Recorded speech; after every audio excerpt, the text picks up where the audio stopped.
Halo semua, terima kasih telah memberi kami kesempatan untuk mempresentasikan hasil diskusi dari kelompok kami.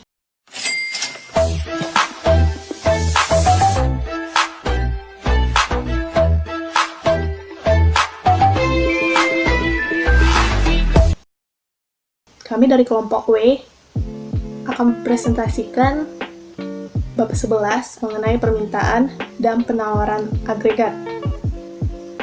Adapun topik yang akan kami bahas di sini adalah yang pertama, apa yang dimaksud dengan fluktuasi ekonomi, kedua, mengapa kurva AD memiliki slope negatif,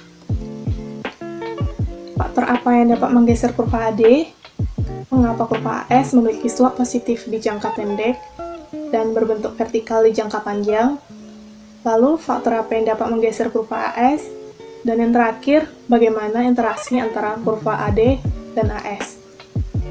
Kita masuk ke topik yang pertama, apa yang dimaksud dengan fluktuasi ekonomi. Dalam jangka panjang, PDB real tumbuh sekitar 5% per tahun, dan dalam jangka pendek, PDB berfluktuasi di sekitar trennya. Jangka pendek, fluktuasi disebut dengan siklus bisnis, di mana bersifat tidak beraturan dan tidak dapat diprediksi. Dan juga perubahan pada variabel nominal, misalnya penawaran uang atau harga, dapat mempengaruhi variabel real, seperti PDB real dan tingkat pengangguran. Sebagian besar ekonom menganalisa fluktuasi ekonomi jangka pendek dengan menggunakan model AD dan AS. Karena model AD dan AS berbeda dengan teori klasik atau keseimbangan ekonomi, yang lebih menekankan kepada kondisi ekonomi dalam jangka panjang.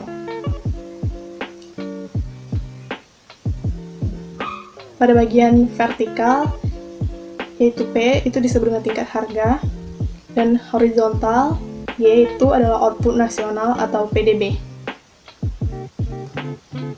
Kita masuk ke topik yang kedua, mengapa kurva AD memiliki slope negatif. Kami akan memberikan ilustrasi, YD plus C plus I plus G plus NX. Asumsikan G bersifat tetap, maka ditentukan oleh kebijakan pemerintah.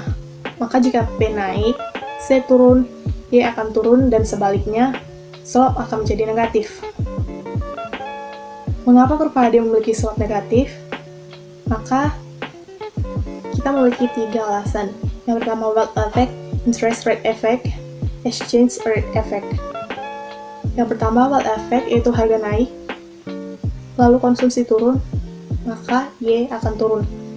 Interest rate effect, yaitu harga naik, menjual surat berharga dan aset lainnya, suku bunga naik, investasi nurun, dan Y turun.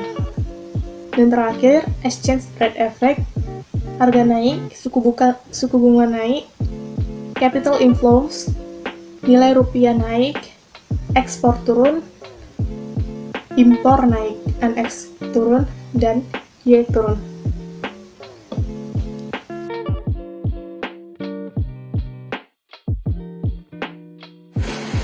Faktor pergeseran kurva AD. Kurva AD akan bergeser ketika ada perubahan pada C, I, G, dan NX selain dari perubahan harga. Faktornya seperti booming pasar saham, iklim investasi yang kondusif, insentif fiskal, dan depresiasi nilai tukar. Selanjutnya, mengapa kurva AS memiliki slope positif di jangka pendek dan vertikal di jangka panjang? Dalam jangka pendek, terdapat hubungan positif antara output total dengan tingkat harga. Seperti harga meningkat akan mendorong peningkatan suplai barang dan jasa. Sedangkan dalam jangka panjang, ekonomi menggunakan kapasitas produksinya dan berproduksi pada output potensial. Selama periode ini, harga input menyesuaikan perubahan tingkat harga secara proporsional. Perubahan pada tingkat harga tidak dapat mempengaruhi output pada jangka panjang. Faktor pergeseran kurva LRAS. LRAS meningkat ketika faktor produksi meningkat dalam hal jumlah atau membaik dalam hal kualitas, yang membuat kurvanya bergeser ke kanan. Faktornya seperti perubahan pada sumber daya alam dan perubahan teknologi.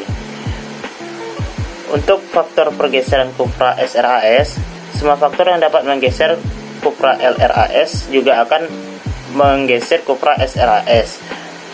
kenaikan harga faktor produksi atau penurunan produktivitas membuat pergeseran kurva SRAS ke kanan.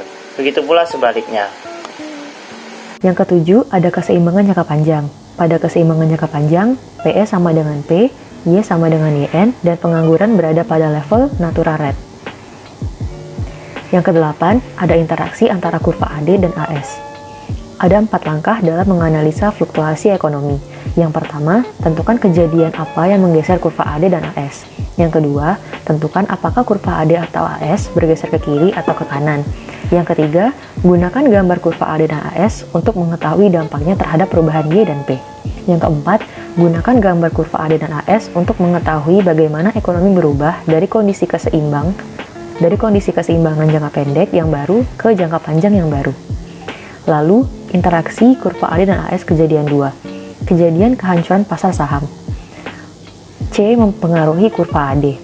Apabila C turun, mempengaruhi AD dan akan bergeser ke kiri. Keseimbangan jangka pendek pada titik B akan mempengaruhi P dan Y lebih rendah dan pengangguran akan lebih tinggi. Yang keempat, PE turun ke PE3, SRAS bergeser ke kanan sampai dengan keseimbangan jangka panjang yang baru di titik C. Y dan pengangguran kembali ke posisi awal. Interaksi kurva AD dan AS. Kejadian peningkatan harga minyak. 1. Meningkatkan biaya akan menggeser kurva SRAS ke kanan. Yang kedua, keseimbangan jangka pendek bergeser dari titik A ke titik B akan mempengaruhi P lebih tinggi dan Y menjadi lebih rendah. Pengangguran lebih tinggi dan terjadi stagflasi. Stagflasi merupakan kondisi di mana output nasional turun dan disertai dengan peningkatan harga umum. Yang terakhir, interaksi kurva AD dan AS. Kondisi jika pemerintah tidak mengeluarkan kebijakan untuk merespon kondisi ekonomi yang akan terjadi pada kondisi Y2, pengangguran meningkat dan mengakibatkan upah turun, kemudian SRAS bergeser ke kanan sehingga titik keseimbangan jangka panjang kembali ke titik A. Atau pemerintah dapat menggunakan kebijakan fiskal atau moneter untuk meningkatkan AD, kemudian kurva AD bergeser ke kanan, menjadi keseimbangan jangka panjang akan kembali ke titik A, namun pada tingkat harga yang lebih tinggi. Sekian, terima kasih.